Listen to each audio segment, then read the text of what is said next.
The Volga, Russia's lifeline. The city on its bank would become history's bloodiest battlefield. Stalingrad, a city of 400,000, factories, families, schools, all about to be erased. Hitler wanted Stalingrad.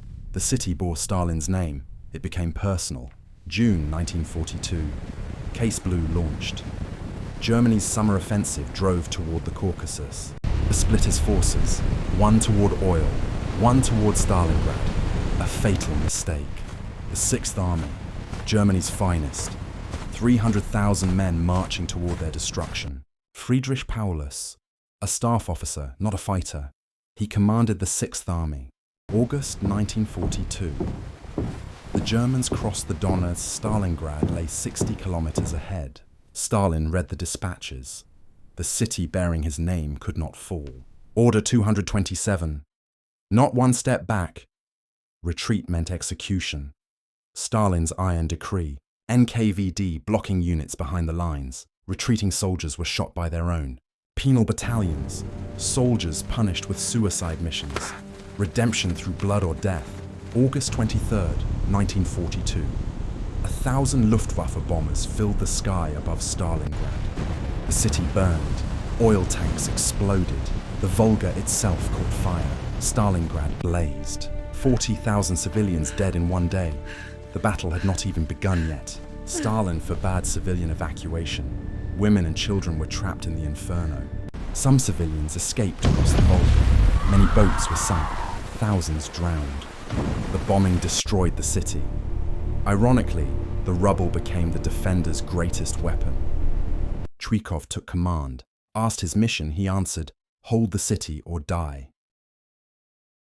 Chuikov's headquarters, 300 meters from German lines, he led from the front. Chuikov's tactic, hug the enemy, fight so close the Luftwaffe cannot bomb. September 1942. German infantry entered Stalingrad. The urban nightmare began. The Germans called it Rattenkrieg, rat war, room by room, floor by floor. Entire platoons died fighting for a single staircase. One floor cost dozens. The grain elevator, a concrete fortress, fought over for weeks. It changed hands repeatedly. The tractor factory built tanks during the battle. They rolled off the line into combat. The Red October steel plant, fighting among blast furnaces, an industrial apocalypse. The Barricadi gun factory, every workshop a battlefield, every machine a barricade. The rubble created perfect sniper territory. Soviet marksmen hunted Germans relentlessly. Vasily Zaitsev, 225 confirmed kills. The deadliest sniper at Stalingrad. A legend. Zaitsev trained dozens of snipers. His students killed hundreds more Germans across Stalingrad. Zaitsev spotted the glint. He fired. The German sniper fell. Fact or legend endures. Women fought at Stalingrad. Snipers, medics, pilots, anti-aircraft gunners, the night witches, female pilots bombing Germans in wooden biplanes, engines off, silent. Reinforcements crossed the Volga at night. German shells turned the river to fountains. Volga boatmen kept Stalingrad alive. Half the boats never made the return trip. Wounded were treated in basements, no anesthesia, no light, amputations by candlelight. Mamayev Kurgan, the high ground. It changed hands 14 times, soaked in blood. Wave after wave charged Mamayev Kurgan. The hill consumed entire divisions without pause. The soil was more metal than earth. For years, no grass grew on the hill. An ordinary apartment building on a square. It would become the battle's greatest symbol. Sergeant Yakov Pavlov, 25 men, one building, 60 days of impossible defense. They mined the approaches, barbed wire everywhere. Every window became a firing position. The Germans attacked repeatedly. Every assault failed. The building held against impossible odds. More Germans died attacking Pavlov's house than in the entire capture of Paris. The sewers became highways. Soviet soldiers moved underground, invisible, striking from below. Night raids, small teams, grenades and knives. The Germans never slept safely. Storm groups, 6 to 8 men. submachine guns and grenades, room-clearing specialists. The Commissar's house, another fortress, often forgotten. Equally bloody as Pavlov's house, the railway station changed hands 15 times in 5 days. Pure slaughter. October 1942. The Soviets held a strip 300 meters wide. The Volga was behind them. The 13th Guards crossed the Volga and attacked immediately. Most died within days. When ammunition ran out, they fought with bayonets, knives, shovels, and bare hands.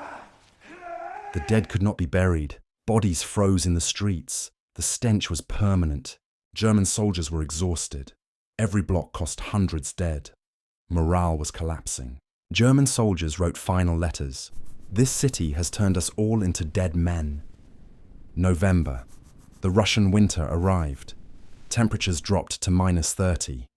Hell froze over. Frostbite claimed thousands. Summer uniforms in Russian winter. Starvation began setting in. Zhukov planned the counterstroke in secret. Operation Uranus, a massive double encirclement. 1 million Soviet troops assembled in secret. The Germans suspected nothing at all. Romanian armies held the flanks. Poorly armed, understrength, the weakest points in the line. November 19th, 1942. 3,500 guns opened fire. Operation Uranus began at dawn. The Romanian lines shattered. Soviet tanks poured through the gap. Panic spread instantly. November 20th, the southern pincer attacked. 2 massive Soviet forces raced to meet. November 23rd, the pincers met at Kalach. 300,000 Germans were completely surrounded. 300,000 men trapped. The largest encirclement in the history of warfare. No escape. Paulus begged to break out. Hitler refused. He ordered the Sixth Army to hold. Hitler declared Stalingrad a fortress. No retreat, no breakout. Hold until relieved. Göring promised 300 tons daily by air. It was a lie, a death sentence. The airlift needed 300 tons daily. It averaged 90. Planes fell from the sky. Soviet fighters hunted the transports. 488 German aircraft were lost in the airlift. First the horses were eaten, then the dogs, then rats, then worse things. Manstein's relief force attacked December 12th. The last hope for the Sixth Army. They reached within 50 kilometers, then stopped. Paulus refused to break out toward them. Operation Thunderclap. Break out toward Manstein. Paulus said not enough fuel. He stayed. Manstein withdrew. The relief had failed. The Sixth Army was abandoned to its fate. Operation Little Saturn smashed the Italian army. The gap widened. No rescue was possible. Christmas 1942 in the pocket. A candle, frozen bread, silence. No hope remained. The airfields fell. Pitomnik, then Gumrak. The last supply link was cut forever. January 10th, 1943. Operation Rain. The final Soviet offensive to destroy the pocket. General, the Soviets offered surrender terms. Paulus refused. Hitler had ordered no capitulation. The pocket shrank daily. Soviet forces compressed it relentlessly. Nowhere to hide. 30,000 wounded in the pocket. No medicine, no evacuation. They froze where they lay. -40 degrees. Soldiers froze in their foxholes. Death came silently at night. The last supply drops landed inside Soviet lines. The pocket received nothing. Total starvation. January 26th. The Soviets split the pocket in two. Command structure completely collapsed. Paulus retreated to the Univermag basement. Gaunt. Broken. The end was coming. Hitler promoted Paulus to Field Marshal. The message: no German Field Marshal ever surrendered. January 31st, 1943. Paulus surrendered. The first German Field Marshal captured alive. Ever. Hitler was enraged. He should have shot himself. Paulus chose life over symbolism. February 2nd, 1943. The northern pocket surrendered. The Battle of Stalingrad was over.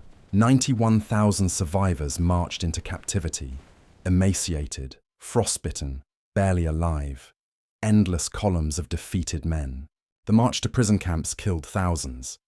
Those who fell were left in the snow. Of 91,000 captured, Only 5,000 ever returned to Germany. The rest died in captivity. Goebbels declared total war. The crowd screamed yes. Stalingrad's shadow hung over everything. Nearly 2 million casualties, 800,000 Axis, 1 million Soviet, 40,000 civilians. Incomprehensible. After Stalingrad, Germany never won another major eastern offensive. The tide turned forever. From the Volga to Berlin, 2 more years of war, but the direction was set.